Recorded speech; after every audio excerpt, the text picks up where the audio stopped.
시청자 여러분 안녕하십니까. 하루의 뉴스를 정리해드리는 YTN 뉴스나이트입니다. 13일간의 총선 레이스 드디어 시작됐습니다. 오늘부터는 마이크도 잡을 수 있고 유세 차량에서 연설도 할 수 있죠. 각 당의 선거송과 선거 광고도 공개됐습니다. 한동훈 위원장과 이재명 대표 하루 종일 촘촘한 일정을 소화하는 내내 각각 범죄자 심판과 정권 심판을 외쳤습니다. 공식 선대위 명단에 이름을 올리지 않은 임종석 전 비서실장과 유승민 전 의원이 선거 전에 등판한 점도 눈에 띄었는데요. 남은 13일 무엇이 민심을 가를지 잠시 뒤 나이트 포커스에서 다뤄보죠. 목요일 뉴스나이트 오늘의 헤드라인 보시고 바로 출발합니다. 3월 28일 목요일 뉴스나이트 주요 뉴스입니다. 40 총선을 꼭 13일 남겨두고 공식 선거운동이 시작됐습니다. 국민의힘은 이재명 조국 대표를 겨냥해 범죄 세력을 심판해야 한다고 강조했고 더불어민주당은 정권 심판론을 내세우며 과반 의석 확보를 위해 도와달라고 호소했습니다. 더불어민주당 이재명 대표의 유사 현장에서 흉기를 지니고 있던 20대 남성이 경찰에 붙잡혔습니다. 해당 남성은 칼갈이 심부름을 하러 가던 중이라고 진술한 것으로 알려졌습니다. 서울 시내버스 노사가 노조 파업 돌입 11시간 만에 임금 협상을 매듭지었습니다. 서울 시내버스가 정상 운행에 들어가면서 퇴근길 대란을 피했는데 출근길 시민들은 큰 불편을 겪었습니다. 정부가 주한미군 사드를 배치한 게 주민의 기본권을 제한하지 않는다는 헌법재판소의 판단이 나왔습니다. 주민들은 건강권과 환경권을 침해당했다고 주장했지만 헌재는 이를 받아들이지 않았습니다. 내일 전국이 황사 영향권에 드는 가운데 황사를 머금은 흑비가 내일 오전까지 이어집니다. 올봄 전국의 평균 황사 일수는 평년보다 더 많아질 것으로 보입니다. 공식 선거운동 첫날 국민의힘 한동훈 비상대책위원장은 이재명 조국 심판론을 부각했습니다. 국회 세종시 이전 공약을 거듭 강조하면서 여의도 구태정치 청산을 전면에 내세웠습니다. 최도희 기자입니다. 선거 전에 돌입한 한동훈 위원장이 힘을 준 핵심 키워드는 이른바 2조 심판이었습니다. 이재명 조국 대표의 사법 리스크를 문제 삼으며 대야 공세의 고삐를 더 조였습니다.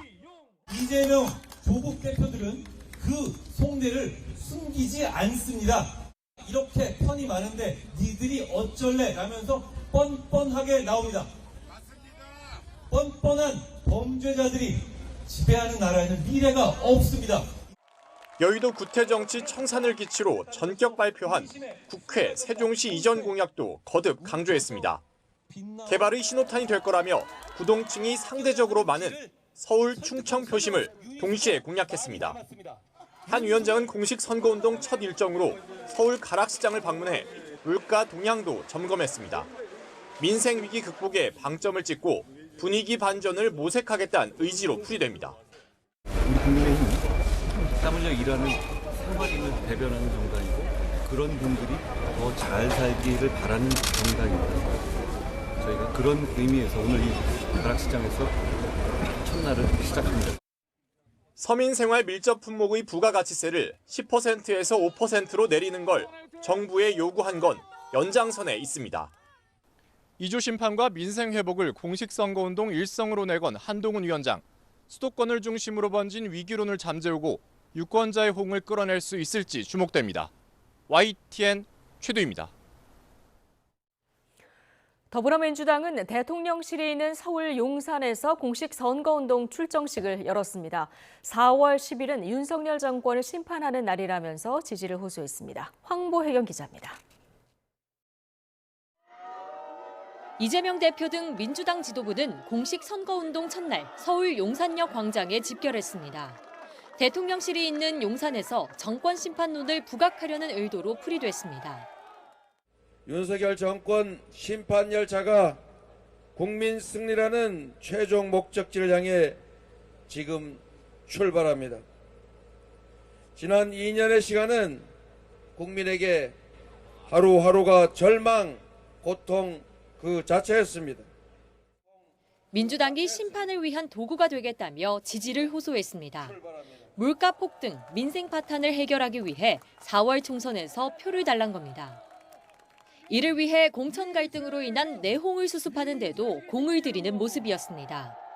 공천에서 배제된 임종석 전 대통령 비서실장과 이재명 대표가 만난 게 대표적입니다. 다만 범야권 200석 등 일각의 낙관론엔 선을 그으며 거듭 낮은 자세를 강조했습니다. 혹여라도 무슨 민주당 지지율이 올라갔느니 분위기가 좋아졌느니 이런 말에 현혹되지 말고 민주당이 반드시 독자적으로 151석 이상을 할 수 있도록 도와주십시오, 여러분. 격전지 서울 지원을 마친 이재명 대표는 곧바로 자신의 지역구인 인천 계양을로 향했습니다. 아침 출근길 인사에 이어 저녁에도 주민들과 접촉면을 넓혔습니다. 여당의 잠재적 대권 주자인 원희룡 후보와의 명룡대전을 신경 쓸 수밖에 없는 만큼 전국 지원 유세와 지역구 수성 행보를 병행할 것으로 보입니다. YTN 황보혜경입니다. 조국혁신당 조국 대표는 공식 선거운동 첫날 부산에서 출정식을 열고 부산에서 동남풍을 일으켜 전국으로 밀고 올라갈 것이라고 강조했습니다. 조 대표는 오늘 부산 동백섬에서 윤석열 정권 아래서 국민이 힘들어하고 있는데 돌이켜보면 군사 독재도 부산 시민이 일어나 해결했다면서 이같이 밝혔습니다. 새로운 미래는 오늘 서울 가락시장에서 선거운동에 돌입했고 이낙연 대표는 출마 지역인 광주에서 새벽 청소 노동자를 만났습니다. 개혁신당은 서울 영등포 수방서 격려 방문으로 공식 선거운동 첫 일정을 소화했고 이준석 대표는 출마 지역인 경기 화성을 유세에 집중했습니다.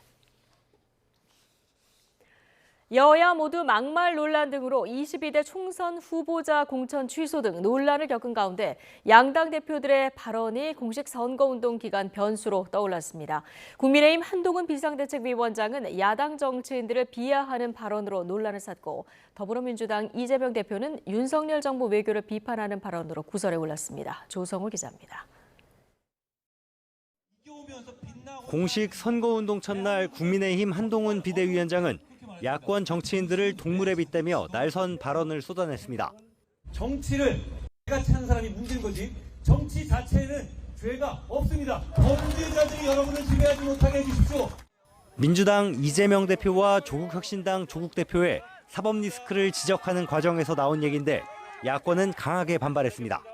민주당은 돼지 눈으로 보면 다 돼지로 보인다는 무학대사 고사를 인용하면서 한 위원장 발언을 맹비난했습니다. 굳이 한동훈 위원장과 똑같은 눈으로 세상을 바라보면서 이번 선거를 임하지는 않겠다 하는 취지에서 조국혁신당도 한 위원장이 급한 모양이라며 애견인표는 받지 않아도 상관없다는 메시지라고 일갈했습니다. 앞서 민주당 이재명 대표도 윤석열 정부의 대중국 정책을 문제 삼은 발언으로 논란을 일으켰습니다. 왜 중국을 집적거려요? 그냥 쎄쎄. 대만에도 쎄쎄. 이러면 되지. 뭐 자꾸 여기저기 집적거리고 무슨 양안 문제 우리가 왜 개입합니까? 대중국 굴종 논란으로 번진 가운데 중국 관영 황구시보가 이 대표 발언에 주목하면서 파장이 커졌습니다.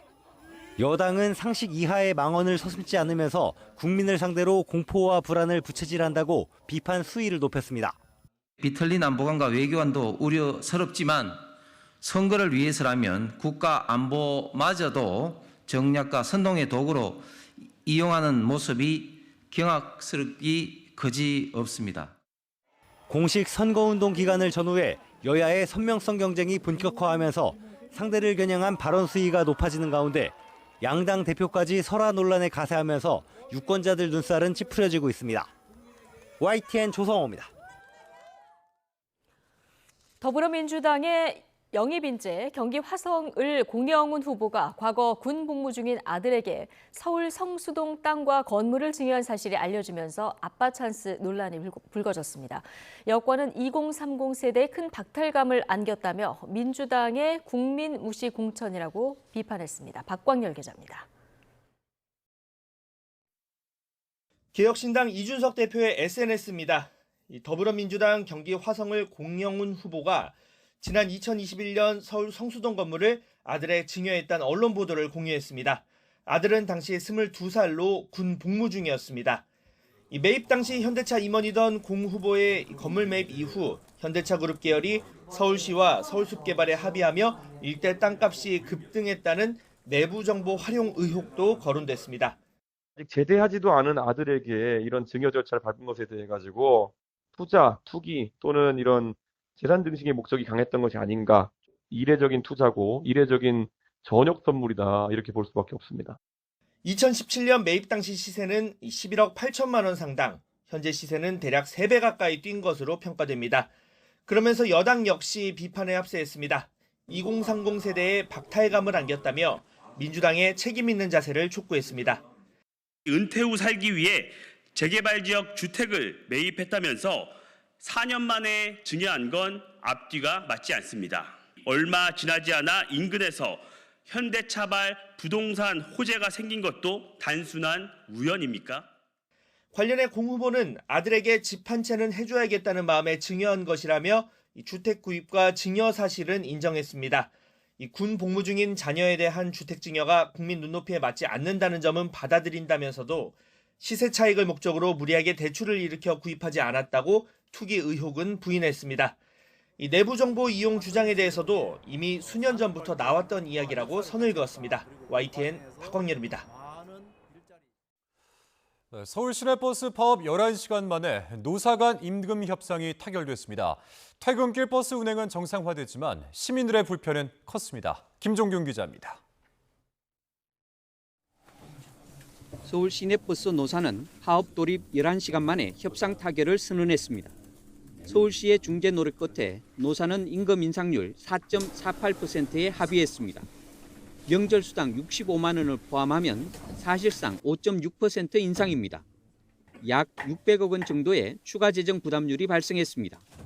파업 철회로 즉각 서울 시내버스는 정상 운행에 들어갔습니다.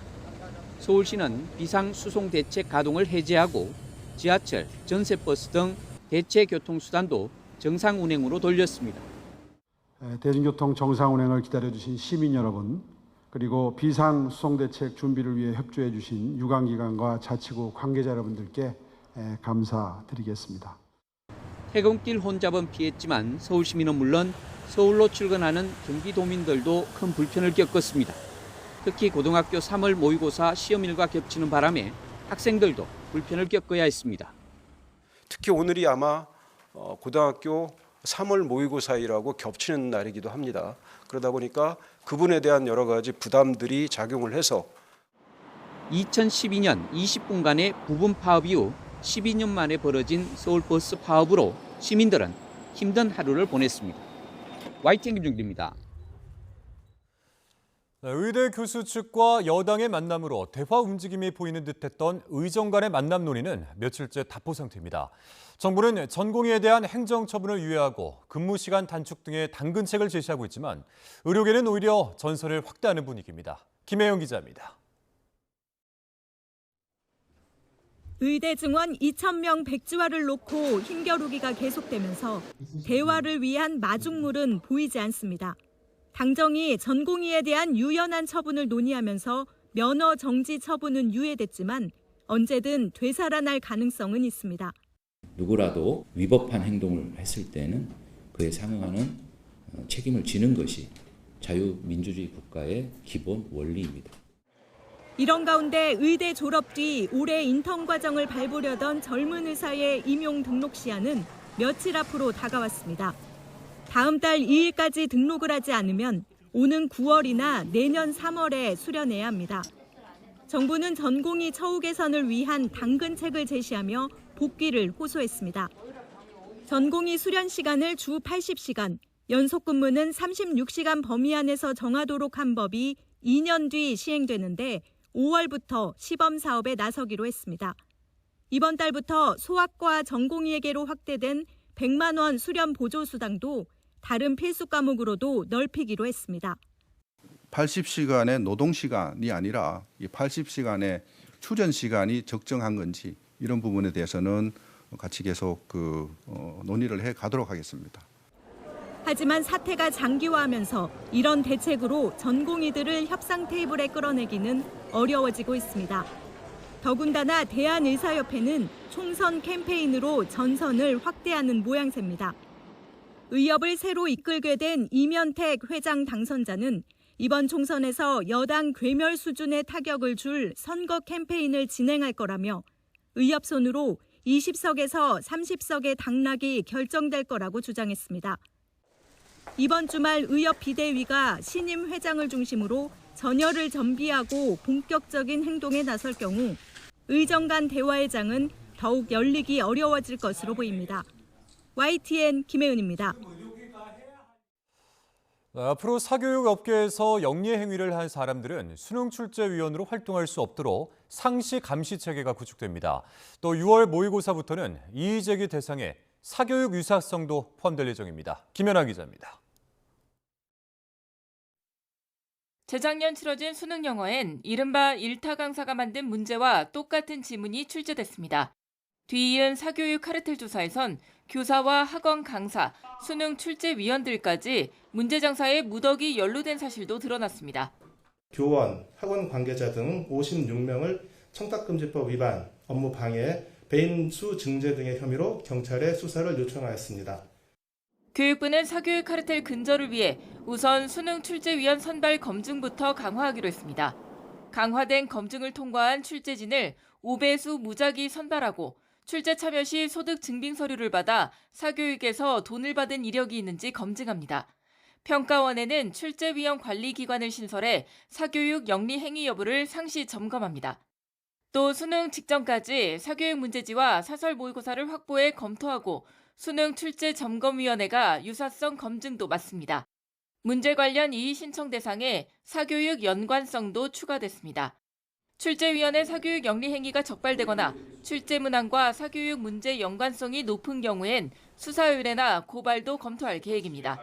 수능 출제와 관련해서는 지난해 불수능 지적에도 킬러 문항 배제와 변별력 확보 기조를 이어간다고 밝혔습니다. 킬러 문항과 문항의 어떤 난이도는 별개의 문제입니다.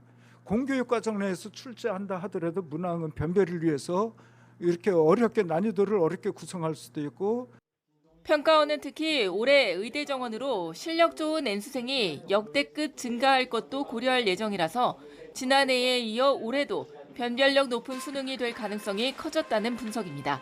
YTN 김현아입니다. 오늘 황사가 섞인 흑비가 내린 데 이어서 내일은 짙은 황사가 나타날 것으로 보입니다.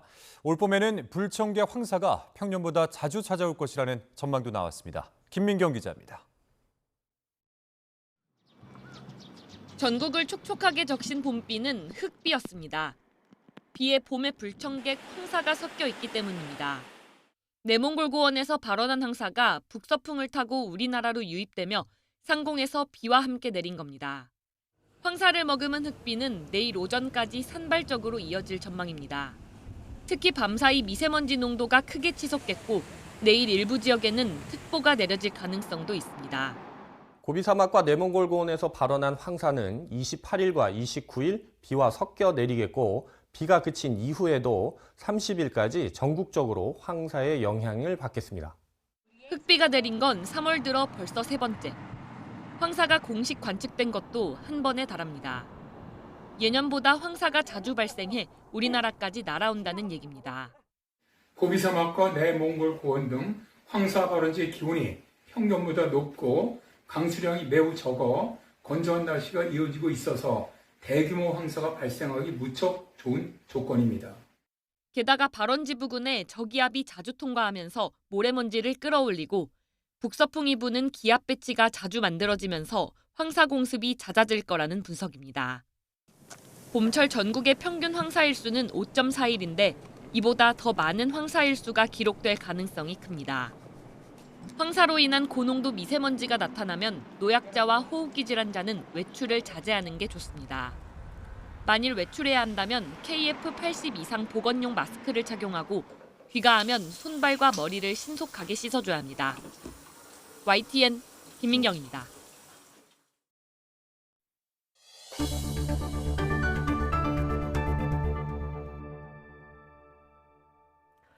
부동산 경기 침체와 PF 부실 문제 등으로 4월 위기설이 제기되는 가운데 정부가 건설업계를 살리기 위한 지원안을 내놨습니다. 공공공사비를 현실화하고 지방 미분양은 리츠가, 건설사 토지는 LH가 매입하는 방식으로 3조 원 규모의 유동성을 공급합니다. 보도에 차유정 기자입니다. 노른자 위로 불리는 서울 강남권의 재건축 추진단지. 하지만 최근 잇따라 시공사 선정에 실패했습니다. 건설사들이 공사비 급등으로 수익성이 떨어진다고 판단했기 때문입니다. 공공이 발주한 공사장도 공사비 분쟁이 속출하는 등 사정은 마찬가지입니다. 결국 정부가 팔을 걷어붙여 공공부문 공사비부터 올리기로 했습니다. 치솟은 물가 상승분을 제대로 반영할 수 있도록 물가 반영 기준부터 바꾸기로 한 겁니다. 물가 상승과 적정 단가 등을 감안하여 공공부문 공사비를 조정하고 민간부문 분쟁 시 신속한 조정을 지원하겠습니다. 민간 사업장을 위한 유동성 공급 대책도 내놨습니다. LH가 총 3조 원 규모로 자금 조달이 어려운 건설사가 보유한 토지를 사들이기로 했습니다. 건설사 부지를 LH가 매입하면 건설사는 낮은 금리로 대출 만기를 연장할 수 있고 본 PF까지 사업을 안정적으로 진행할 수 있다는 겁니다. 특히 지방의 심각한 미분양 문제 해소를 위해선 주택을 매입하는 기업 구조조정 리츠도 10년 만에 재도입하기로 했습니다. 미분양 주택을 사들인 뒤 우선 임대하고 시장 상황이 좋아지면 분양에 수익을 내도록 하는 건데 정부는 세제 혜택을 부여합니다. 전문가들은 이번 유동성 대책으로 양호한 사업성을 갖춘 사업자의 인허가와 착공 물량이 증가할 것으로 기대하고 있습니다. 토지매각 대금으로 부채를 상환하는 등 유동성 확보에 도움이 될 것으로 판단이 됩니다. 인허가 착공 물량 증가에도 도움이 될 것으로 판단이 되는데요. 다만 공공공사비 증액 대책은 충분하지 못하다는 지적도 있습니다. 실무 현장에서 제기하는 문제가 공사비의 상승 정도가 단순히 물가 상승률이나 건설공사비 지수 정도의 수준이 아니고 그보다 더 많이 올랐기 때문에 하지만 대체로 긍정적인 평가가 많은 만큼 이번 대책이 4월 위기설을 잠재우고 건설 경기를 살릴 수 있을지 주목됩니다. YTN 차유정입니다. 노동조건 개선을 요구하다 분신에 숨진 택시기사 방영환 씨를 생전에 폭행하고 협박한 혐의로 재판에 넘겨진 택시회사 대표에게 1심에서 실형이 내려졌습니다. 서울 남부지방법원은 오늘 상해와 특수협박 등의 혐의로 구속 기소된 50대 정모 씨에게 징역 1년 6개월을 선고했습니다. 재판부는 정 씨가 근로관계의 가장 기본적인 의무인 임금을 지급하지 않고 폭력까지 행사해 죄질이 나쁘다며 양형 이유를 설명했습니다. 또 정 씨가 혐의를 대부분 부인하는 등 지금도 제대로 반성하지 않는다고 질타했습니다. 헤어진 여자친구를 스토킹해서 신고당하자 직장에 찾아가 흉기를 휘두른 이른바 부산 몽키 스패너 사건 가해자에게 징역 15년의 실형이 확정됐습니다. 대법원은 오늘 살인미수 혐의 등으로 기소된 30대 남성 A씨의 상고심에서 법리를 오해한 잘못이 없다며 징역 15년과 보호관찰 5년을 선고한 원심 판결을 확정했습니다. A씨는 지난해 3월 헤어진 연인을 협박하고 스토킹하다가 신고를 당하자 앙심을 품고 피해자 직장으로 찾아가 몽키 스패너로 머리를 내리치고 흉기를 휘두른 혐의로 기소됐습니다. 피해 여성은 갈비뼈가 절단되고 장기까지 심각한 손상을 입었지만 응급수술을 통해서 가까스로 목숨을 건졌습니다. 정부가 주한미군의 고고도 미사일 방어 체계 사드를 배치한 행위는 지역 주민의 기본권을 제한하지 않는다는 헌법재판소 판단이 나왔습니다. 사드 배치로 주민 건강권이나 환경권이 침해된다고 보기 어렵고 또 평화적 생존을 위협할 가능성도 없다고 밝혔습니다. 부장원 기자입니다. 경북 성주군과 김천시 주민, 원불교도 등이 사드 배치로 기본권을 침해당했다며 제기한 헌법소원의 결론이 7년 만에 나왔습니다. 헌법재판소는 이들이 낸 헌법소원 심판 청구 2건을 재판관 전원일치 의견으로 각하했습니다. 헌재는 주민들이 사드 배치로 건강권과 환경권을 침해당했다고 주장하지만 바로 침해된다고 보기 어렵고 우려가 있더라도 사드 운영 과정에서 잠재적으로 나타날 수 있는 거라고 밝혔습니다. 사드 체계 운영 과정에서 발생하는 전자파와 소음의 위험성은 전파법상 인체 보호 기준과 생활 소음 기준에 현저히 미달하는 미미한 수준이라는 사실이 확인되었습니다. 한미 상호방위 조약은 외부 무력 공격을 전제한 공동방위가 목적이어서 주민들의 평화적 생존권을 침해할 가능성도 없다고 판단했습니다. 농작지 접근이 제한된다거나 원불교의 종교 자유가 침해된다는 주장 역시 직접적인 영향이 없다고 봤습니다. 앞서 성주 주민 등은 한미 양국이 2016년 사드 배치를 합의하고 성주 골프장에 사드 장비를 반입하자 물리적 충돌을 불사했고 법적 투쟁에도 나섰습니다. 헌재는 지난해 5월에도 사드 배치의 근거가 된 한미 상호방위 조약이 위헌이라는 주민들의 헌법소원 심판 청구를 각하했습니다. 논란을 딛고 조성된 사드 기지는 지난해 6월 환경영향평가에서 문제가 없다는 결론이 나오기도 했습니다. YTN 부장원입니다. 정재호 주 중국 대사가 부하 직원에게 부적절한 언행을 했다는 이유로 갑질 신고를 당했습니다. 외교부는 정 대사가 갑질과 폭언을 했다는 제보가 있어 사실관계를 확인하고 있다고 밝혔습니다. 소식통에 따르면 베이징 주중대사관에 근무하는 한 주재관은 정 대사가 자신에게 머리가 나쁘다는 등의 모욕적인 언행을 했다며 이달 초 외교부에 갑질로 신고한 것으로 전해졌습니다. 이에 대해서 외교부는 직원들의 갑질 등 비위 행위가 발생하면 공정한 조사에 따라 엄정하게 조치하고 있다고 설명했습니다. 이종섭 주 호주 대사를 비롯해 6개국 주재 대사가 참석하는 방산협력 주요 공관장 합동회의가 서울 외교부 청사에서 열렸습니다. 이종섭 대사는 회의에 앞서 언제까지 국내에 체류할 건지 또 공관장 회의 일정을 귀국 전날 전달받았는지 등을 묻는 취재진의 질문에 아무런 답을 하지 않았습니다. 외교부는 이번 회의가 글로벌 방산시장 현황과 우리 방산 수출 관련 정책 과제들을 중심으로 4개의 세션으로 구성됐으며 참석자들은 각국 방산시장 현황과 우리 방산기업들의 기회 요인, 수출 수주 여건 등에 대해서 집중 토의했다고 밝혔습니다. 또 다음 주에도 방산업체 방문 등의 일정을 소화한 뒤 이 대사를 제외한 5개국 공관장은 주재국으로 각자 출국할 예정입니다. 일본에서 붉은 누룩 성분이 들어간 건강보조식품을 섭취한 뒤에 숨지거나 입원한 환자가 늘면서 파문이 확산되고 있습니다. 또 문제 원료 가운데 상당수가 어디까지 유통됐는지도 제대로 파악이 안 되면서 일본 정부와 지자체는 비상이 걸렸습니다. 도쿄에서 김세호 특파원입니다. 붉은 누룩 홍국 성분이 들어간 건강 보조제입니다. 콜레스테롤을 낮춘다는 이 제품을 섭취해온 2명이 지난 26일 신장 질환 등으로 숨진 것이 처음 확인된 데 이어 2, 3년 전부터 해당 제품을 복용해온 것으로 알려진 또 다른 2명이 사망한 것으로 파악됐습니다. 입원 중인 환자도 벌써 100명을 넘어섰습니다. 문제 제품을 복용한 뒤 몸에 이상이 있다는 상담 요청도 3,600건을 넘겼습니다. 고바야시 제약사는 주주총회에서 피해 확대 방지와 원인 규명을 약속했지만 불안은 더욱 확산하고 있습니다. 薬だったら副作用とかもあるしあれなんだけど食品でこんなことが起こるって多分誰も思ってなかったと思うのでみんな不安がってるしね管理の問題だなこれは 고바야시 제약 본사가 있는 오사카시는 관련 제품들에 대한 회수 명령을 내렸습니다. 일본 정부는 관련 정보를 국내뿐 아니라 국제사회에도 투명하게 제공하겠다고 밝혔습니다. 政府のこうした取り組みや把握した情報について WHO への情報提供や在外公館を通じた外国政府への情報提供を実施しておりまして 하지만 피해를 일으킨 것으로 보이는 성분이 일부 포함된 홍국 원료 6.9톤이 유통된 곳을 완전히 파악하지 못한 것으로 알려졌습니다.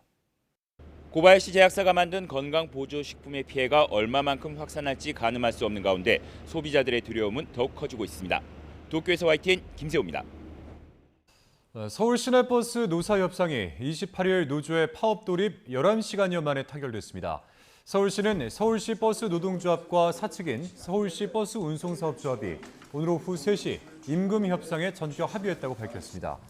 이에 따라 버스 노조는 오늘 오전 4시부터 시작한 총파업을 전면 철회하고 즉각 정상 운행에 들어갔습니다.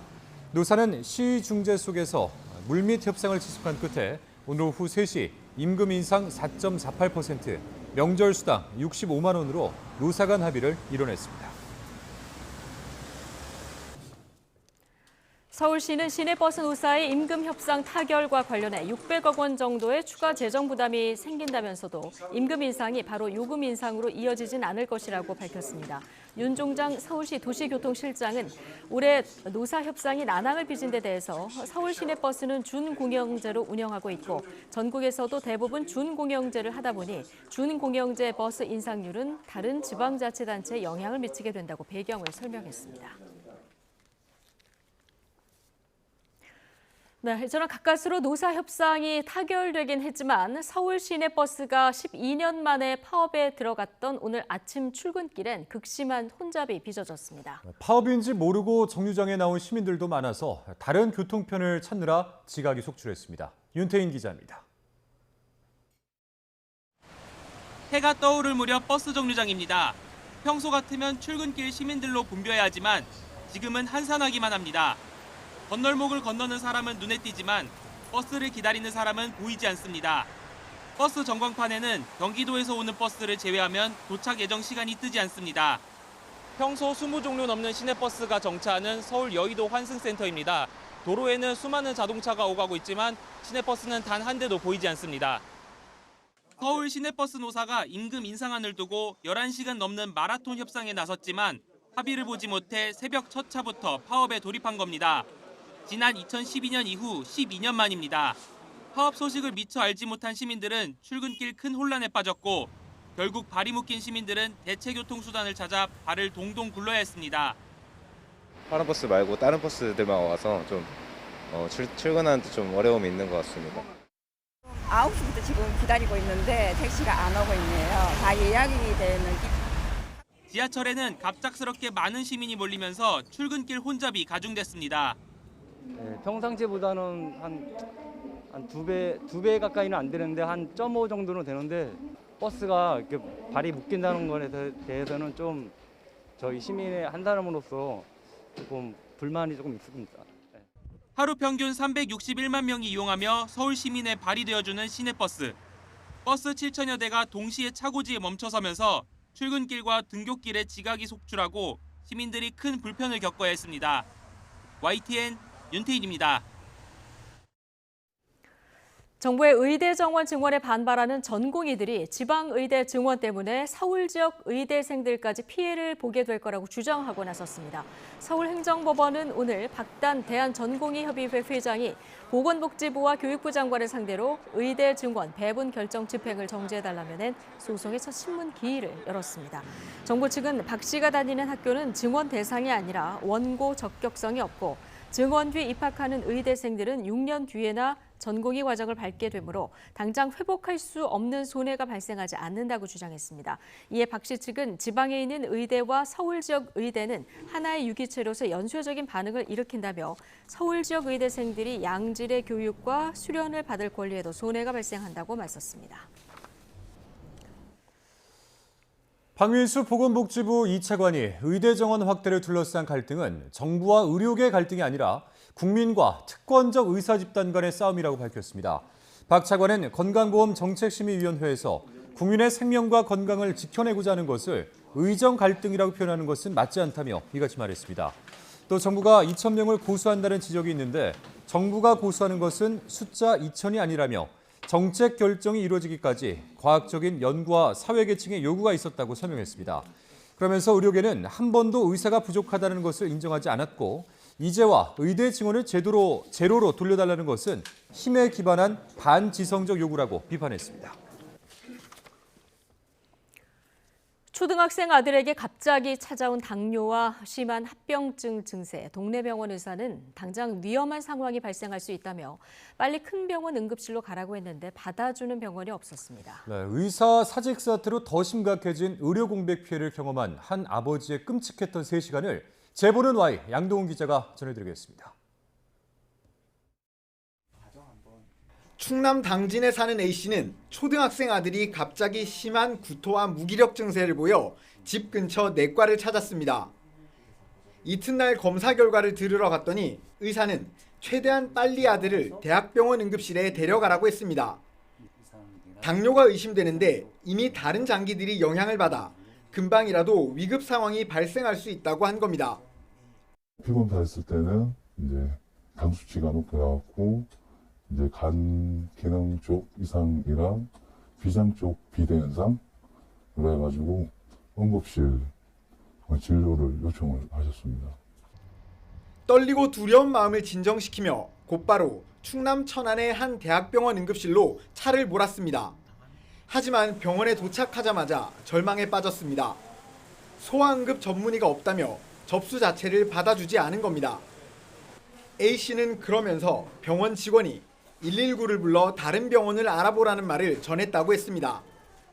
소견서를 보여드리니까 여기서는 응급 소아 의사 선생님이 안 계신다고 하셔가지고 외래 진료 쪽으로 진료를 받았으면 하는데 외래 진료 쪽도 장담은 못 하신다고. A씨는 병원을 나서며 119에 전화를 걸었고 10여 분 만에 구급차가 도착했습니다. 하지만 아들은 차 안에서 또 한참을 기다려야 했습니다. 아이를 태운 구급차는 받아줄 병원을 찾기 위해 전화를 돌리느라 40여 분 동안이나 이곳에 서 있었습니다. 병원 5곳이 진료를 거절하는 전화를 옆에서 듣고 있던 아버지는 피가 마르는 것 같았습니다. 어렵사리 수용 의사를 밝힌 대전의 한 대학병원에 도착한 건 동네 내과를 나온 지 3시간이 넘은 시각이었습니다. 아이를 받아주지 않은 대학병원에서는 전문의 부족 때문에 어쩔 수 없는 상황이었다고 해명했습니다. 7명이던 소아응급 전담 전문의가 지난해 말부터 대거 사직하거나 휴직해 1명밖에 남지 않아 일주일에 이틀만 진료하고 있다는 것. 그마저도 전공의 사직 사태로 외래 진료가 예전보다 축소돼 환자가 제때 진료를 받기 어려운 상황이 됐다고 설명했습니다. A씨는 아들 병원을 찾아 헤맨 3시간이 너무 끔찍했다고 말했습니다. 필수 의료진 부족과 의사사직으로 인한 의료 공백 피해를 다른 사람들은 겪지 않도록 어서 빨리 대안을 마련해달라고 호소했습니다. 원망스럽죠. 애는 아프고 이런 분쟁 때문에 아무 이유 없이 사람들이 구급차에서 아파하고 고통스러워한다는 게 참 원망스럽더라고요. YTN 양동훈입니다. 부산에서 90대 심근경색 환자가 대학병원에서 진료를 거절당해 다른 지역 병원으로 이송됐다가 숨진 사건과 관련해 보건당국이 진료 거부가 아니라고 판단했습니다. 보건복지부는 부산시와 함께 현장 조사한 결과 A병원이 심근경색 소견인 숨진 환자에 대한 전원 요청을 받은 뒤 해당 병원 중앙응급의료센터에 수용이 어렵다고 고지한 것으로 확인됐다며 이것이 환자 거부로 보기는 어렵다고 판단했다고 밝혔습니다. 복지부는 당시 해당 병원에 관련 전문의가 적었다는 사실을 확인했는데 다른 환자들을 진료하고 있어 추가 환자를 받기 어려운 것으로 파악했다고 설명했습니다. 그러면서 이번 사건이 의사 집단 행동과는 관련이 없는 것으로 확인했다고 밝혔습니다. 시민단체가 대한의사협회와 의사 커뮤니티, 메디스태프의 공무관계를 증명할 자료가 있다고 주장했습니다. 서민민생대책위원회 김순환 사무총장은 오늘 오후 서울 마포경찰서에 임현택 의협회장을 업무방해 등의 혐의로 고소한 사건의 조사를 받기 위해 출석하면서 이같이 밝혔습니다. 김 사무총장은 병원 관계자들을 통해 최근 의협과 메디스태프의 관계에 대한 제보를 받았다며 다음 주 A4 10장 분량의 자료를 언론을 통해서 구체적으로 밝힐 것이라고 예고했습니다. 정재호 주중대사가 폭언과 갑질을 했다는 직원의 신고가 접수돼 외교부가 조사에 착수했습니다. 정 대사는 취재진의 접촉을 피하면서 일방의 주장일 뿐이라는 짤막한 입장문만 내놨습니다. 베이징 강정규 특파원입니다. 2022년 8월 학계에서 주중대사관의 수장으로 직행한 정재호 대사. 공식 행사에선 늘 깔끔한 정장 차림의 신사적 말투로 4강 외교의 원팀을 이끌고 있습니다. 국익 앞에서 대한민국 국민은 원팀이고 또 원팀이라야만 합니다. 그러나 대사관 내부에선 정 대사의 폭언과 모욕적 질책에 시달렸다는 경험담이 적잖이 새어나옵니다. 정 대사와 대면할 때 휴대전화를 소지하지 못하게 하는 것도 시대에 맞지 않는다는 말이 많았습니다. 2020년 10월부터는 아예 집무실 출입문에 휴대폰 반입 금지라는 공지가 붙었습니다. 주재관 A씨는 대신 녹음기에 증거를 담아 외교부에 갑질 신고를 한 것으로 전해졌습니다. 이번 사안에 대해서도 동일한 원칙에 따라서 철저히 조사하고 사실관계를 확인해 나가고자 합니다. 주중대사관은 특파원단에 주어 없는 3줄짜리 입장문만 사진으로 찍어서 보냈습니다. 정 대사의 해명을 직접 듣고 싶어 찾아갔지만 취재진을 피해 지하 주차장에서 관용차를 타고 대사관을 빠져나갔습니다. 폭언 논란에 대해서 한 말씀 들으러 왔습니다. 한마디만 해주시죠. 다치십니다. 이런 질문도 이메일로 드려야 됩니까, 대사님? 정 대사는 한 달에 한 번 특파원단과 만나는데 사전에 이메일로 질문한 내용에 대해서만 대답을 합니다. 현장 질문은 받지 않고 대사가 미리 준비해온 답변서를 혼자 낭독하는 모노 브리핑 형태입니다. 지난해 국감 땐 정 대사의 미진한 외교 활동이 도마에 오르기도 했습니다. 외교부에 들어가서 그분하고 면담을 했거나 또는 전화 약속을 해서 전화로 소통한 것을 다 빼고 그것만 얘기하면 사실 외교 활동을 한 번밖에 안 한 것처럼 되는데 중국 현지 매체들도 윤석열 정부 이후 처음 임명된 정재호 대사의 인성 논란에 주목하며 인용 보도를 이어가고 있습니다. 베이징에서 YTN 강정규입니다. 백두산 가운데 중국 영토에 속하는 부분이 중국에서 부르는 창바이산으로 유네스코 세계지질공원에 등재됐습니다.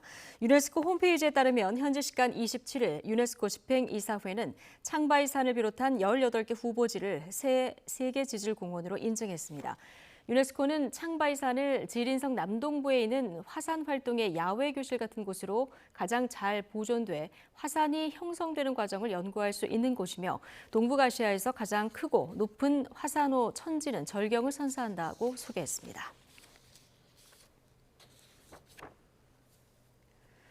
우리 정부는 백두산 중국 영토 부분이 중국명 창바이산으로 유네스코 세계지질공원으로 등재된 것과 관련해서 관련된 동향을 계속 주시하겠다고 밝혔습니다. 임수석 외교부 대변인은 정례 브리핑에서 이번 승인은 백두산의 지질학적 보호 가치에 따라 관련 절차에 따라서 결정된 것으로 안다며 관련 질문에 이같이 답했습니다. 또 박상미 주 유네스코 대사는 유네스코 결정 직후 백두산은 한국인에게 매우 중요한 의미가 있는 산이며 앞으로 등재되지 않은 나머지 부분의 세계지질공원 지정 추진도 기대한다고 말했습니다. 이종섭 주 호주 대사가 참석하는 방산협력 주요 공관장 합동회의가 열렸습니다.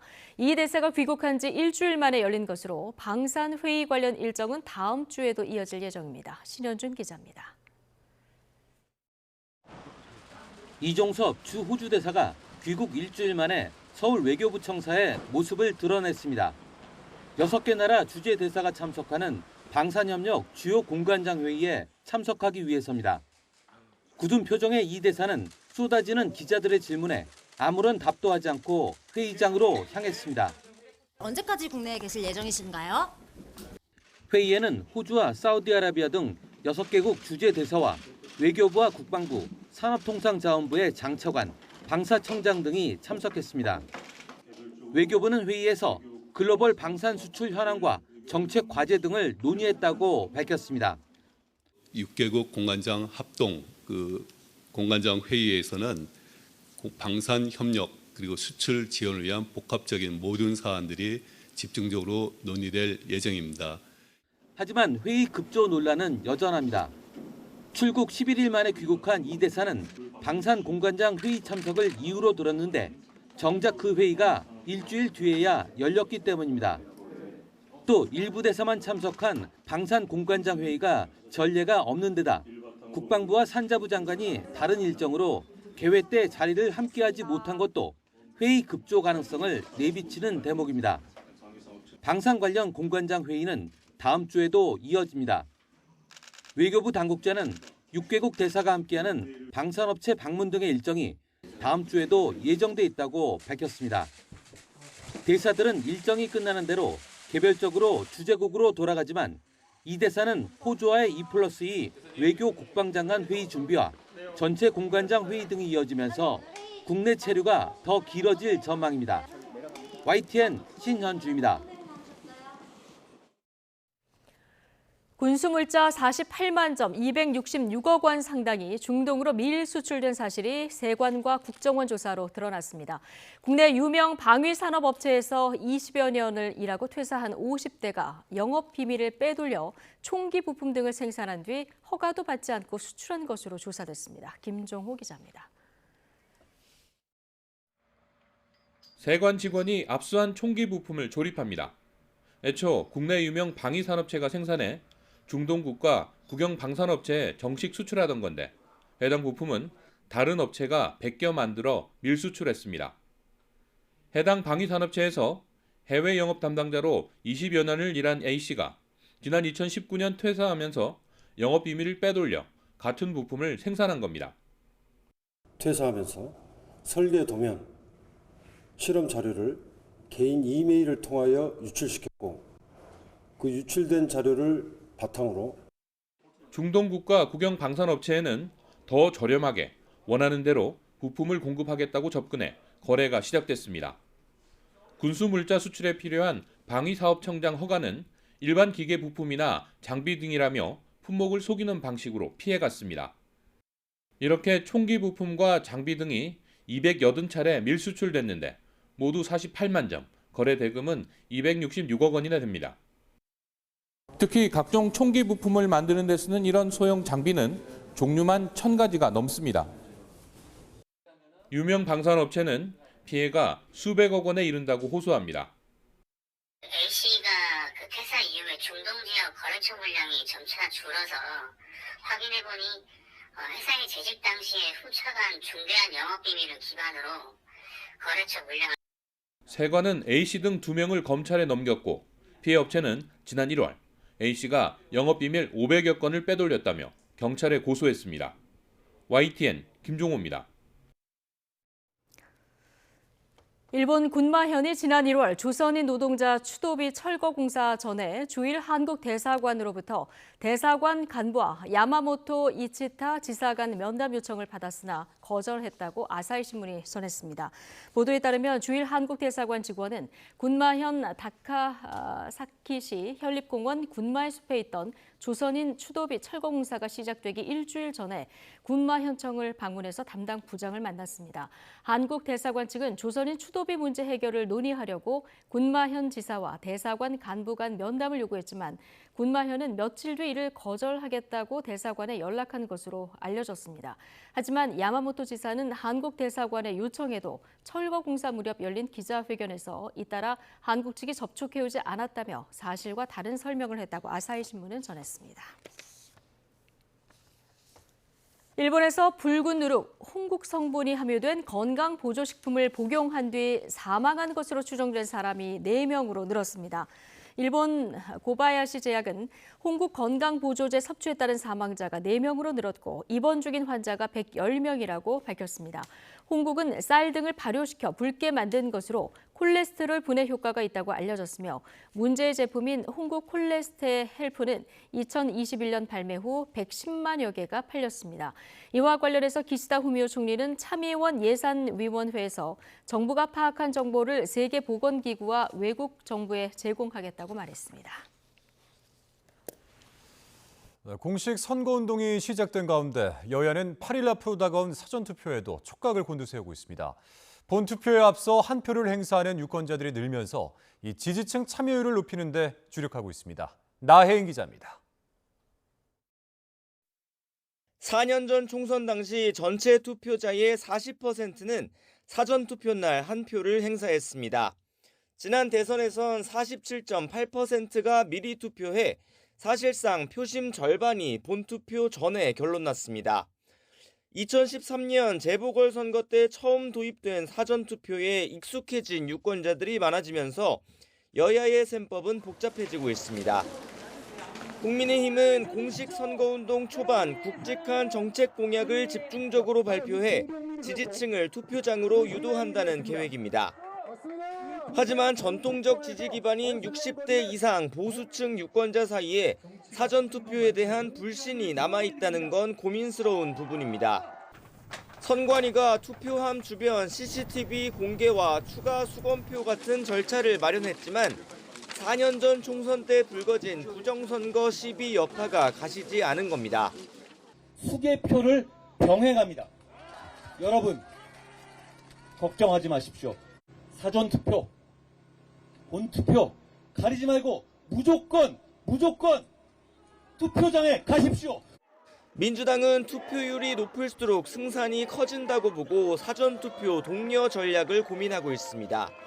이종섭, 황상무 리스크 등 여권발 이슈가 부각된 만큼 지지층뿐 아니라 중도층이 투표장에 많이 나올수록 유리하다고 판단하는 분위기입니다.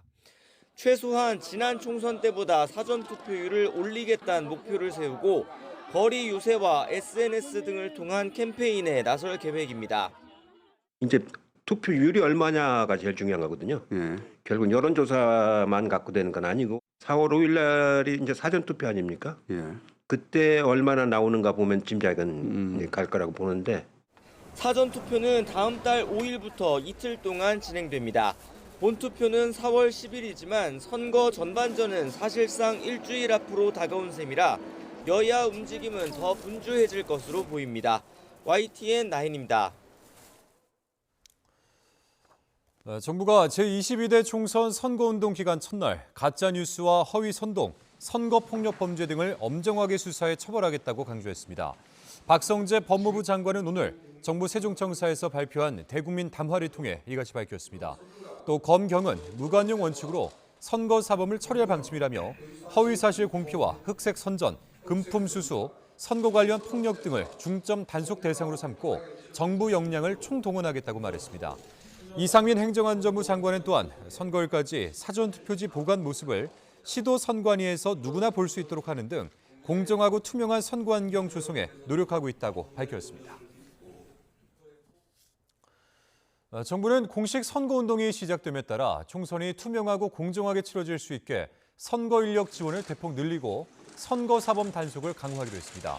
이번 선거에는 개표 시 모든 투표지를 손으로 직접 확인하는 수검표 절차를 도입함에 따라 투개표 사무원 등 선거 사무에 필요한 공무원 인력을 기존보다 크게 확대 지원하기로 했습니다.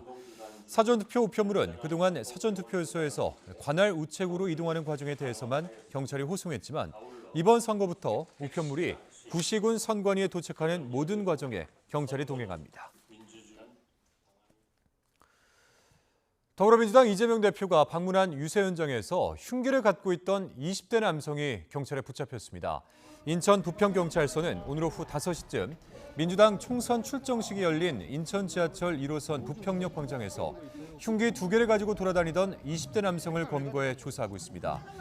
경찰은 형이 칼을 갈아오라는 심부름을 시켰다는 남성의 진술을 바탕으로 정확한 범행 경위를 조사할 계획입니다. 공직자 가상자산 보유에 대한 싸늘한 여론에도 22대 총선 후보자의 가상자산 보유가 여전하다는 시민단체 조사 결과가 나왔습니다.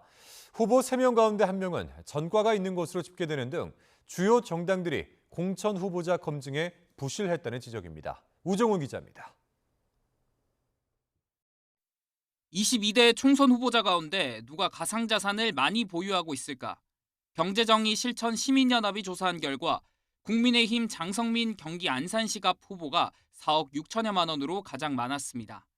더불어민주당 김준혁 경기 수원시정 후보와 국민의 미래 박충권 비례대표 후보 등이 뒤를 이었습니다. 김남국 의원의 코인 논란 이후 고위공직자 재산 공개에 가상자산이 처음 포함되면서 집계된 내용입니다. 주요 5개 정당의 고위공직자의 임기 내 가상자산 투기 금지에 대한 입장을 물었더니 국민의힘과 녹색정의당은 찬성, 더불어민주당과 개혁신당은 조건부 찬성인 기타, 새로운 미래는 모름 답변을 냈습니다. 공직자의 가상자산 보유에 곱지 않은 여론을 고려하면 후보자 검증이 느슨했다는 비판이 나옵니다. 왜 후보자들의 경우에는 그런 정책위의 입장과는 다르게 가상자산을 가진 분들이 후보로 공천되었는지 매우 의문입니다. 후보자들의 1인당 평균 재산은 24억 4천여만 원으로 나타났습니다. 국가혁명당 허경영, 더불어민주당 박정, 국민의힘 이상규 후보 등이 신고한 부동산은 각각 수백억에 이르렀습니다. 경실련은 부동산을 과다하게 가지고 있는 후보자들이 어떻게 재산을 형성했는지 소명이 필요하다고 봤습니다. 전체 총선 후보자 952명 가운데 3분의 1인 305명은 전과 기록을 보유한 것으로 나타났습니다. 스스로도 이제 준법 정신도 없는 분들이 과연 제대로 들어가서 입법권 행사 이런 것들을 할 수 있을지, 사익에 도움되는 이런 것들을 하지 않은지 상당히 그 자질을 좀 의심할 수밖에 없습니다. 경실련은 유권자들의 투표를 돕기 위해 다음 달 자신들이 제안한 공약에 대한 정당들의 채택 여부와 공약 평가 결과를 발표할 예정입니다. YTN 우종훈입니다.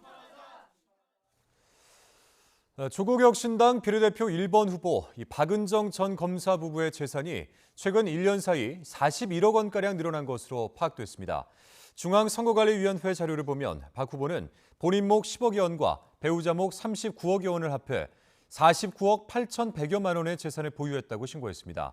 그런데 박 후보 배우자인 검사장 출신의 이종근 변호사가 퇴직 이후 1년 만에 박 후보 부부의 재산이 41억여 원 늘어난 건데 이를 두고 일각에서는 전관예우 특혜를 받은 것 아니냐는 의혹을 제기했습니다. 하지만 박 후보는 자신의 SNS에 신고한 재산은 배우자의 퇴직금, 공무원연금 일시 수령액과 임대차 보증금, 상속 부동산 등을 포함한 거라며 해명했습니다. 또 친문검사로 공격할 땐 언제고 전관예우를 운운하느냐며 윤석열 정권에서 친문검사가 전관예우를 받을 수 있을 것 같으냐고 반문했습니다. 국민의힘은 최근 1년 사이 재산이 41억 원가량 늘어난 것으로 파악된 조국혁신당 박은정 비례대표 1번 후보와 관련해 남편인 이종건 변호사가 피해 액수가 1조 원에 달하는 다단계 사기 휴스텐 코리아 사건을 맡아 수임료 22억 원을 받은 것으로 알려졌다고 주장했습니다. 박정화 중앙선거대책위 공보단장은 논평에서 22억 원 수임료는 다단계 사기 사건에서 역대 최고 수준이라는 말이 나오고 있다며 이같이 밝혔습니다. 이어서 이종건 변호사는 검사 시절 4조 원대 조이팔 사기 사건, 2조 원대 제이유그룹 사기 사건 등을 수사하며 불법 다단계 수사를 전문으로 해온 것으로 알려졌다고 덧붙였습니다. 더불어민주당 경기 안산갑 양문석 후보가 서울 서초구 잠원동 아파트를 사들일 때 20대 대학생이던 딸이 11억 원을 대출받아 구입 자금을 보탠 것으로 나타났습니다. 중앙선거관리위원회에 게재된 40 총선 후보 등록 재산신고 내용을 보면 양 후보는 130여 제곱미터 규모 아파트를 본인 25%, 배우자 75% 지분율로 보유하고 있습니다. YTN이 대법원 등기부 등본을 조회해보니 양 후보는 지난 2020년 8월 아파트를 배우자와 함께 매입했고 8개월 뒤 양 후보 장녀는 이를 담보로 채권 최고액 13억 2천만 원을 대출받았습니다. 채권 최고액은 통상 금융기관에서 대출받은 자금의 120%로 설정된다는 것을 고려하면 양 후보 장녀의 대출금은 11억 원으로 추정됩니다. 공식 선거운동 돌입 전날 국민의힘 한동훈 비대위원장이 발표한 국회 세종시 완전 이전 공약을 놓고 논란이 일고 있습니다. 당장 개헌 사안인지를 놓고도 여야의 시각차가 뚜렷합니다. 임성재 기자입니다.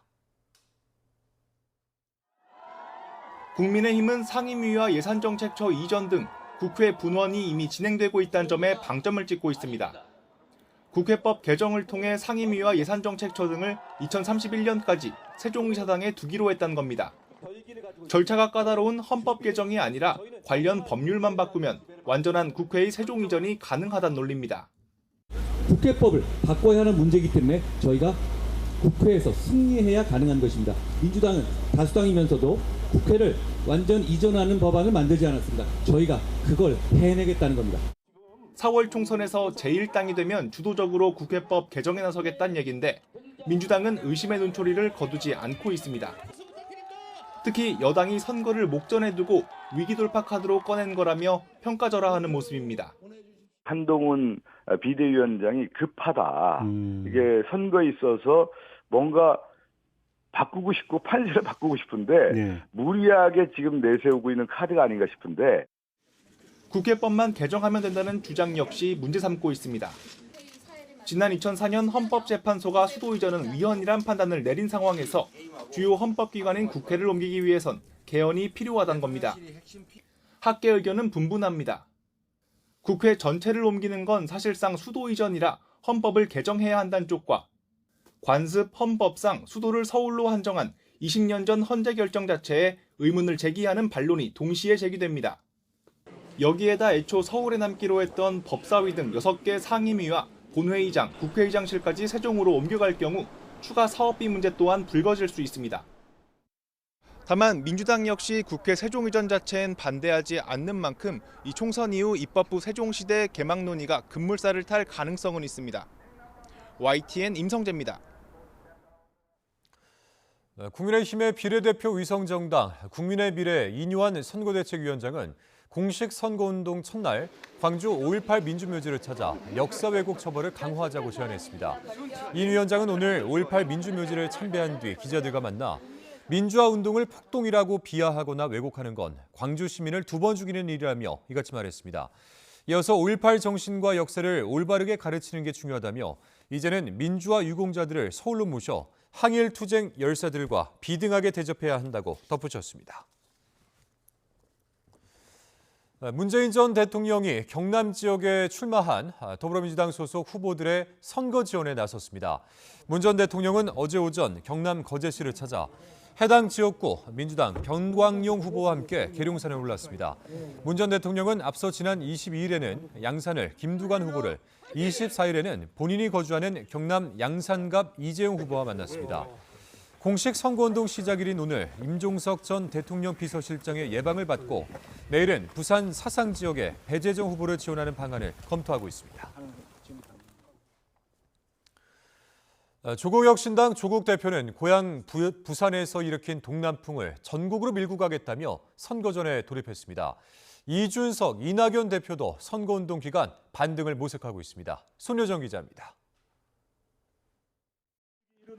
부산에서 총선 출정식을 연 조국혁신당 조국 대표는 부산이 부마 항쟁의 진원지라는 걸 강조했습니다. 고향인 부산에서 이른바 검찰 독재 종식을 거듭 주장한 겁니다. 부산에서 일으킨 정권 심판의 바람을 서울 등 전국으로 몰고 가겠다며 지지세 확산을 꾀했습니다. 부산에서 시작을 하고 위로 대구로 대전으로 서울로 오늘 올라갈 것입니다. 동남풍을 일으켜서 전국으로 이 동남풍을 밀고 올라가겠습니다. 개혁신당은 수도권 표심 공략에 주력했습니다. 서울 영등포 소방서를 찾아가 이 지역에 출사표를 던진 허은하 후보를 간접 지원했습니다. 거대 양당제 극복을 통해 정권의 잘못을 바로잡아야 한다고 목소리를 높였습니다. 지금 윤석열 정권 썩은 나무입니다. 베어야 됩니다. 하지만 썩은 도끼로는 썩은 나무를 벨 수가 없습니다. 새로운 미래는 서울 가락시장을 방문해 물가 등 민생 현안에 대한 현장의 목소리를 들었습니다. 광주 광산을에서 선대위 회의를 열고 이낙연 대표에게 힘을 실어줬습니다. 극단적인 정치 지형을 바꾸는 제대로 된 대안 세력이 되겠다며 한 표를 호소했습니다. 서로 대화하지 않는 극한 갈등과 대립의 정치, 대결의 정치, 이제 누군가는 반드시 해결해야만 합니다. 누군가는 반드시 대화를 복원해야 합니다. 우리 새로운 미래가 녹색정의당은 심상정 의원의 지역구인 경기 고양갑에서 진보 가치를 기반으로 정권을 심판하겠다며 표심을 공략했습니다. YTN 손효정입니다. 임금 체납에 반발하며 분신 사망한 택시기사 방영환 씨를 생전에 폭행하고 협박한 혐의로 재판에 넘겨졌던 이 업체 대표에게 1심에서 징역형이 내려졌습니다. 유족과 동료들은 죽음으로 내몬 범행에 지나치게 가벼운 판결이라며 아쉬움을 나타냈습니다. 윤흥성 기자입니다. 택시기사 방영환 씨는 임금 체납 등을 해결하라며 227일 동안 홀로 시위를 벌이다 분신을 택했습니다. 그런 방 씨가 생전에 집회할 때 폭행하거나 욕설을 한 혐의로 택시회사 대표 정모 씨가 재판에 넘겨졌습니다. 2심 재판부는 근로관계의 가장 기본적인 의무인 임금을 지급하지 않고 폭력까지 행사해 죄질이 나쁘다며 모든 공소 사실을 인정했습니다. 또 피해자가 숨졌는데도 정 씨가 혐의를 대부분 부인하는 등 제대로 반성하지 않는다고 질타했습니다. 다만 사망 책임을 모두 정 씨에게 묻는 것은 적절하지 않다고 보고 징역 1년 6개월을 선고했습니다. 앞서 검찰은 대표 정 씨가 지속적인 멸시와 폭행, 협박으로 방 씨가 분신 사망에 이르는 결정적 원인을 제공했다며 징역 5년을 구형했습니다. 유족과 동료들은 즉각 반발했습니다. 노동권을 훼손하는 등 온갖 범죄를 자행한 대표에 내려진 형량이라기엔 너무 약하다는 겁니다. 지나치게 가벼운 판결이 아닌가라는 말씀을 드리지 않을 수 없습니다. 헌법에는 노동 3권을 보장해야 된다고 되어 있지만 해성운수에서는 그것이 목숨을 걸어야 되는 일이 되었습니다. 방 씨가 극단적인 선택을 하기 전에 정부기관에서 판단을 빨리 내려줬다면 참변을 막을 수 있었을 거란 아쉬운 목소리도 나왔습니다. 이런 형이라도 저희 아버지가 살아계실 때 어느 기관 하나 이런 판결을 내려줬다라면 절대로 그런 극단적인 선택은 하지 않으셨을 텐데 한편으로는 많이 아쉬운 마음입니다. 이들은 검찰에 항소를 촉구하는 의견을 전달할 예정입니다. YTN 윤웅성입니다. 미국 볼티모어항 다리 붕괴 사고와 관련해서 6명의 실종자 가운데 2명의 시신이 발견됐습니다. 조사 당국은 사고 조사에 1, 2년이 걸릴 수도 있다고 전망합니다. 이동우 기자가 취재했습니다. 메릴랜드주 볼티모어에서 교량 붕괴 사고로 실종된 6명 가운데 2명의 시신이 수습됐습니다. 두 남성의 시신은 붕괴된 프랜시스 스콧 키 브릿지 중앙부 근처 약 7.6m 수심에서 트럭에 실린 채 발견됐습니다. Divers recovered two victims of this tragedy trapped within the vehicle.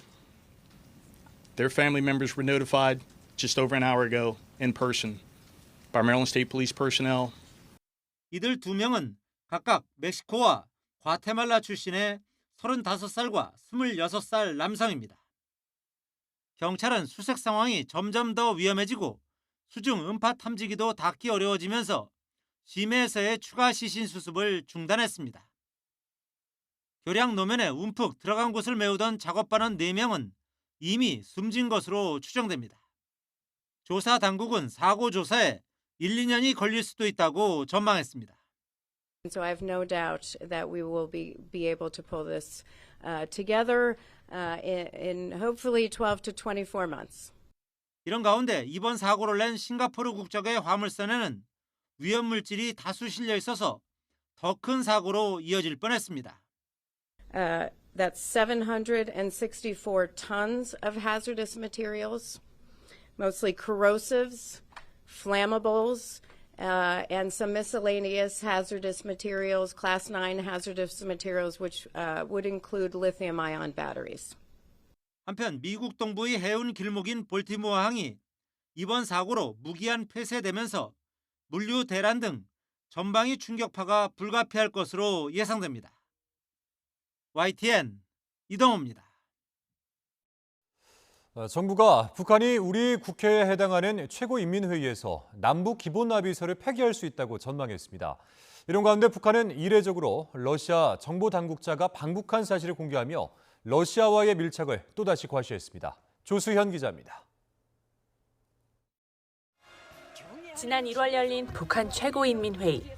김정은 국무위원장은 이 자리에서 동족, 통일 개념을 없애라고 지시했습니다. 나날이 폐악해지고 오만무리해지는 대결 광증 속에 동족의식이 거세된 대한민국 족속들과는 민족 중흥의 길, 통일의 길을 함께 갈 수 없다. 정부는 북한이 제14기 최고인민회의를 한 번 더 열어 영토 조항 등이 담긴 헌법 개정뿐 아니라 남북 기본 합의서를 폐기할 가능성이 있다고 전망했습니다. 지난달 전원회의에서 경제 분야 남북 합의서를 폐기했는데 다음 최고인민회의에서 남북 기본 합의서를 비롯한 정치 군사 분야 합의서 파기도 의제가 될 수 있다는 겁니다. 또 김정은 위원장이 언급한 두 국가 논리에 따라 외무성의 대남 조직을 흡수하는 조직 개편이나 인사 발표 가능성도 제기됐습니다. 최고인민회의 시기는 다음 달 총선 등 우리 정치 일정을 고려해 대남 메시지를 극대화할 수 있는 시점이 될 것이라고 통일부는 관측했습니다. 이런 가운데 북한은 세르게이 나리시킨 러시아 대외정보국 국장이 평양을 방문해 리창대 국가보위상과 회담한 사실을 공개했습니다. 회담에선 적대 세력들의 정탐 모략 책동에 대처해 협력을 강화하는 방안을 논의했다고 전했습니다. 정보당국자의 외국 방문을 공개하는 건 이례적으로 우리 정부는 북한이 러시아와의 관계가 매우 밀접하다는 점을 대내외에 보여주려는 의도로 보인다고 평가했습니다.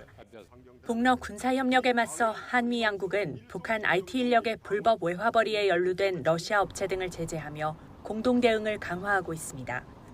YTN 조수현입니다.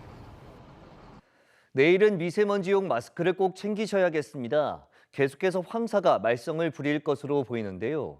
황사의 영향으로 전국의 미세먼지 농도가 매우 나쁨 수준까지 치솟겠고 여기에 중서부와 남부 내륙에는 오후까지 한때 비가 조금 내리면서 황사가 섞인 흙비가 내릴 가능성도 있겠습니다. 우산도 함께 챙겨주시기 바랍니다. 또 전국적으로 바람이 매우 강하게 불 것으로 보이는 만큼 시설물 관리와 안전사고에도 유의해 주시기 바랍니다. 내일 아침 기온은 서울 5도, 대전 5도, 광주 7도, 부산 10도로 오늘보다는 낮지만 예년보다는 조금 높겠습니다. 낮 기온은 서울 13도, 대전 15도, 광주 17도, 대구 20도로 오늘보다 높아지겠고 남부지방에는 10도 안팎으로 크게 오르는 곳도 있겠습니다. 주말과 휴일에는 대체로 맑은 가운데 포근한 날씨가 이어지겠지만 주말까지는 계속해서 미세먼지 농도가 짙게 나타날 전망입니다. 날씨 정보였습니다. 목요일 뉴스라이트 마치겠습니다. 함께해 주신 여러분 고맙습니다.